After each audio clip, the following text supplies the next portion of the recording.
Today we're going to draw a house in a snow-covered forest. There's not much to sketch, just the basic outlines of the house and a rough indication of the major trees. I then use a cloth dipped in graphite powder to lay down the basic tonal values.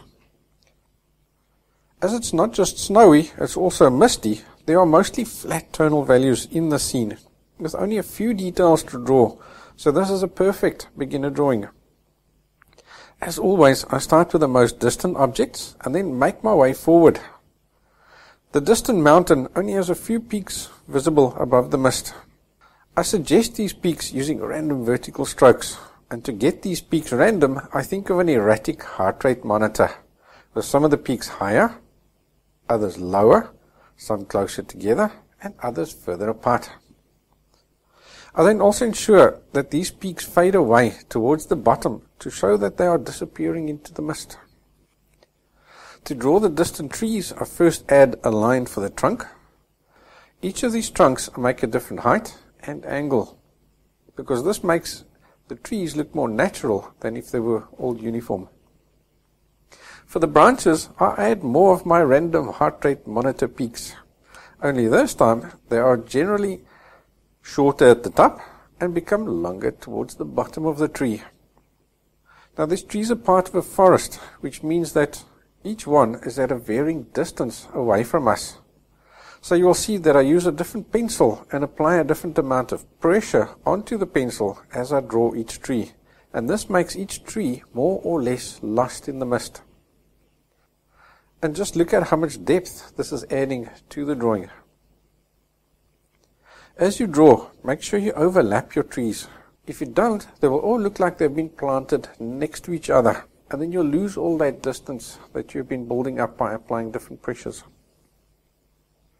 The next trick that I'm using to create the illusion of depth is to vary where the trunk meets the ground.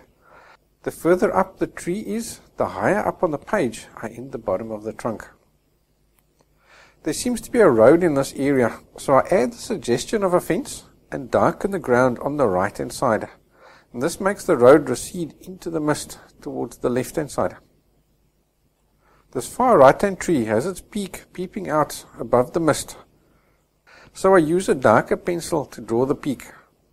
As I move down the tree though, I reduce the pressure on the pencil to fade out the detail. The lower part of the tree I simply suggest by laying down some graphite using the cloth.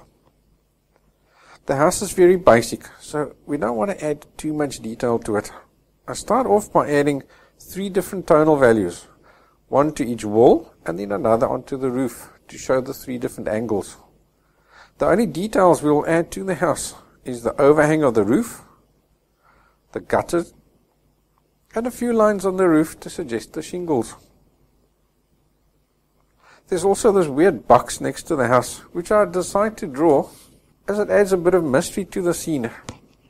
What on earth would they keep inside such an odd construction? Is it for the dog, or is it where they keep the firewood?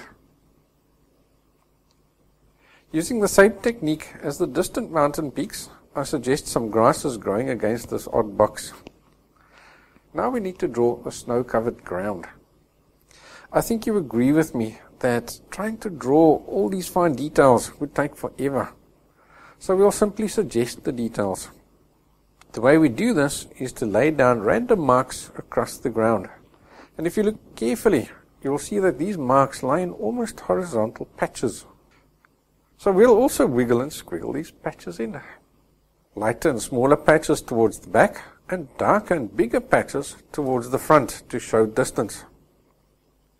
For these foreground trees, we'll need to add just a tiny bit more detail. So I'll add a line for the trunk and then draw a heartbeat out for the branch.